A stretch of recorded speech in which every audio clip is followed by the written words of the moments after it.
महाराष्ट्र में विधानसभा चुनाव के बाद सियासी तापमान चढ़ा हुआ है। कल वोटिंग खत्म हुई और अब सभी की नजर 23 नवंबर को आने वाले नतीजों पर टिकी है।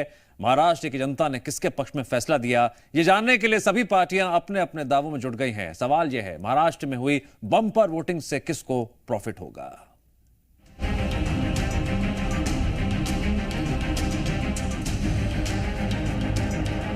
महाराष्ट्र में इस बार के चुनाव में 65% लोगों ने अपने मताधिकार का इस्तेमाल किया। वोटों की गिनती 23 नवंबर को होगी और इसी के साथ ही साफ होगा कि किसकी सरकार बनने जा रही है। लेकिन चुनाव परिणाम से पहले महाविकास अघाड़ी में मुख्यमंत्री को लेकर दावेदारी शुरू हो गई। महाराष्ट्र कांग्रेस के अध्यक्ष नाना पटोले ने कहा कि नई सरकार का सीएम तो कांग्रेस का ही होगा। तो महाराष्ट्र में कांग्रेस की लीडरशिप में ही सरकार महाविकास आघाड़ी की बनेगी। उस तरह से जो मतदान का जो रुझान आ रहा है, कॉल आ रहा है, जो लोग मतदान के लिए जा रहे हैं, तो उसके आधार पर राज्य में कांग्रेस की सबसे ज्यादा कैंडिडेट चुन के आएंगे और महाविकास आघाड़ी की सरकार आएंगी, इसमें कोई दो मत नहीं है। महाराष्ट्र में बढ़े वोट परसेंटेज ने सियासी दलों के चेहरे पर खुशी तो लाई, लेकिन अब मुख्यमंत्री पद को लेकर जो चकल्लत शुरू हुई उसका असर दिखने लगा। नाना पटोले के बयान पर शिवसेना उद्धव गुट भी एक्शन में है और कहा कि हम ये नहीं मानने वाले।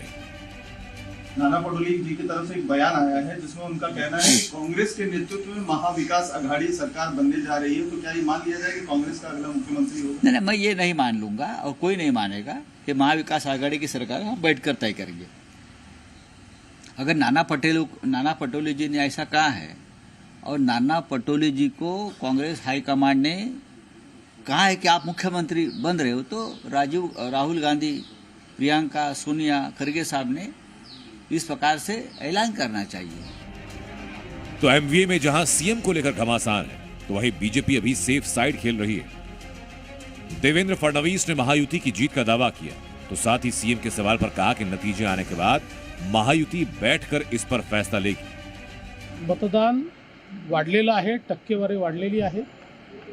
आजपर्यंतचा अनुभव आहे की जेव्हा जेव्हा टक्केवारी वाढते त्यावेळेस भाजप आणि मित्र पक्षाला त्याचा फायदा होतो। त्यामुळे आम्हाला अपेक्षा आहे की त्याचा निश्चितपणे फायदा आम्हाला मिळेल आणि महाराष्ट्रात आमचं सरकार तयार होईल अशी मला अपेक्षा आहे। आम्ही अजून तरी कोणाशी संपर्क साधला नाही। महाराष्ट्र चुनाव के नतीजों से पहले दावों की बौछार शुरू है। हालांकि 23 नवंबर को पता चलेगा कि कौन कितने पानी में है और जनता की लहर किसके साथ थी। ब्यूरो रिपोर्ट, जी मीडिया।